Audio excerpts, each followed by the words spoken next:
Bon, alors, que dire de ce chapitre 187 de Dan Dadan? Bah déjà, je suis dégoûté. Attention, hein. Je suis dégoûté, mais dans le bon sens. C'est-à-dire, c'est pas que le chapitre m'a déçu, pas du tout, c'est juste que les insectes qui sont dans ce chapitre me dégoûtent. Et là, des insectes, il y en a une chier. Bon, déjà, j'avais pas compris, autant pour moi, vraiment, mais vraiment, autant pour moi, j'avais pas compris que la femme avec le prof, bah, en fait, c'était celle qui avait des pouvoirs et qui s'était battue contre la grand-mère de Momo. Pour moi, dans ma tête, c'était une lycéenne comme Yukishiro. Donc, je sais pas, je l'ai pas reconnue. C'est... Voilà, désolé, autant pour moi, c'est ma faute. Après, j'ai un peu flippé, j'avoue, quand on comprend que le prof, ben il va la violer. Mais non, faut dire ce qui est, hein, faut dire ce qui est. Avec son putain de sous-entendu, là, quand il la balance sur le canapé, on est d'accord qu'il s'apprête à lui sauter dessus. Complètement, là. Donc, non, c'est... Ça m'a un peu rebuté, ce truc-là. Bon, après... comment dire ça? Les fantômes qui apparaissent dans son dos, enfin dans le dos du prof, c'est à ce moment-là que j'ai compris que c'était Madame Adachi. Parce que, on est d'accord que les fantômes qui apparaissent dans le dos du prof, c'est les fantômes qui ont combattu Mami Seiko. Et on comprend à ce moment-là que c'est le pouvoir de Madame Adachi, et c'est là vraiment que je me suis rappelé de qui elle était. C'est...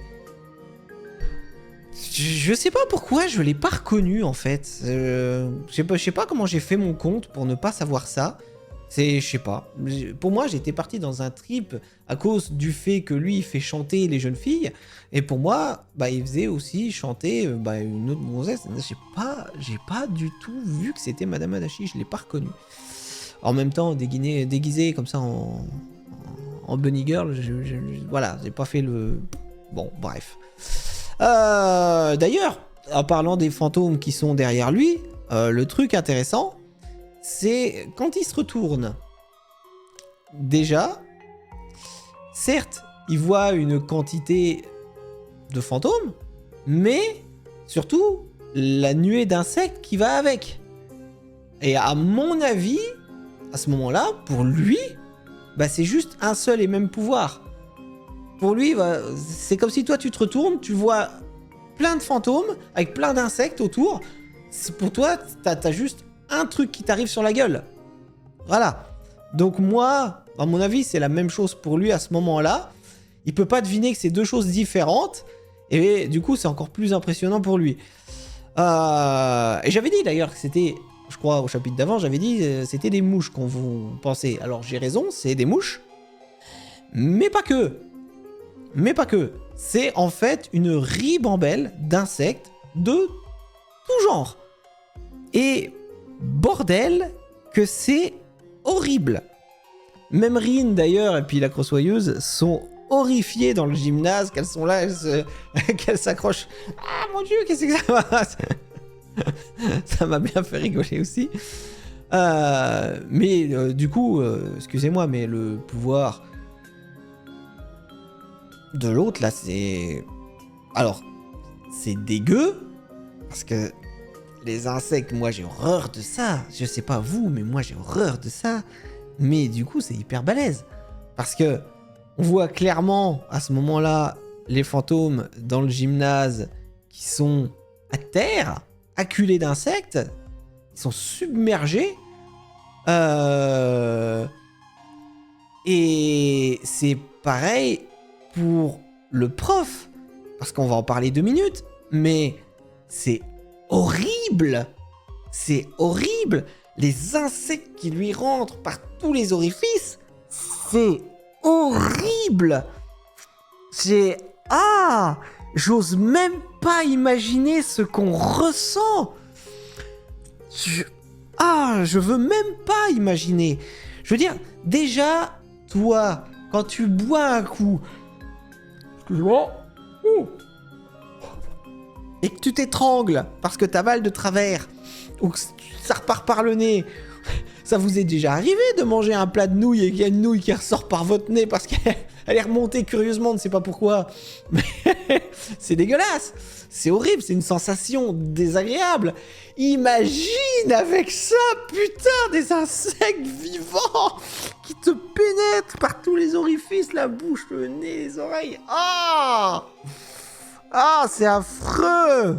C'est affreux, mais quel enfer. Je crois que en fait c'est ça, c'est l'enfer sur Terre. Je veux pas imaginer.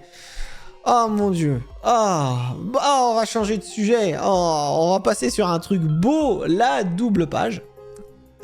La fameuse double page de Yukishiro au piano qui est magnifique. Encore une fois, avec un super point de vue, grand angle et tout. Magnifique, magnifique. Et on a encore droit d'ailleurs à ce mot collectionneuse dans ce chapitre.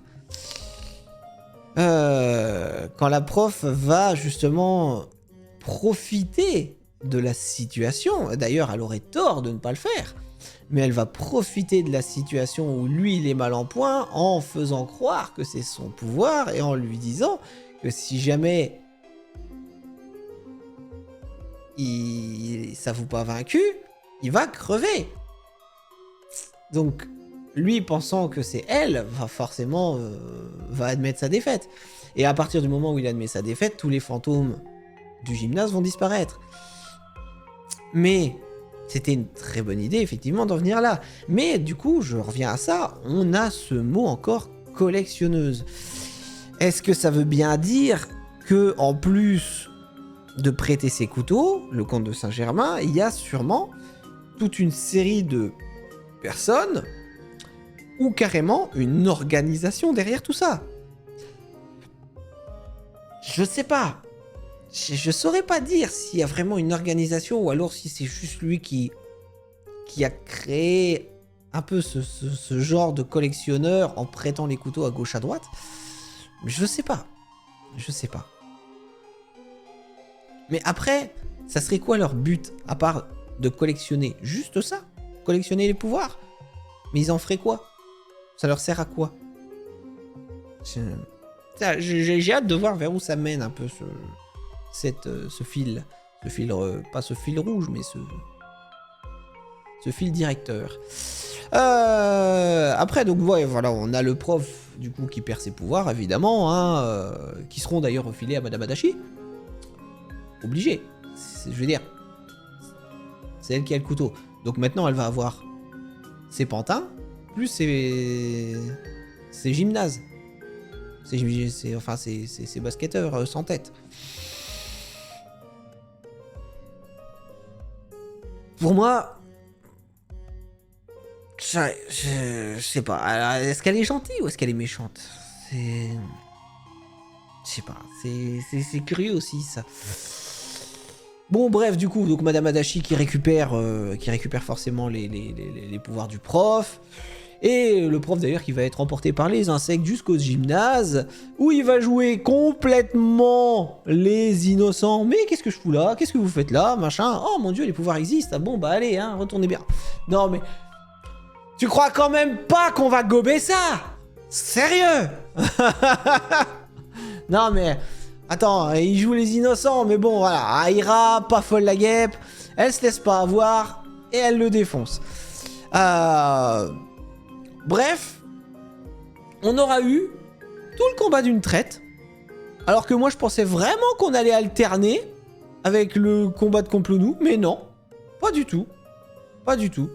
Et le pouvoir de Yukishiro qu'on appelle la majesté des mouches, qui consiste, alors là c'est pareil, on va en reparler 2 secondes, à commander les êtres minuscules.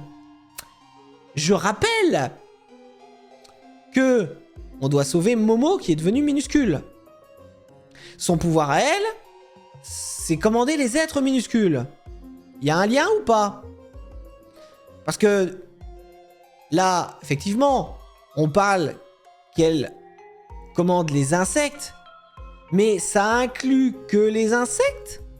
Ou ça inclut aussi les lutins dont on est à la recherche et qu'on n'a jamais vu?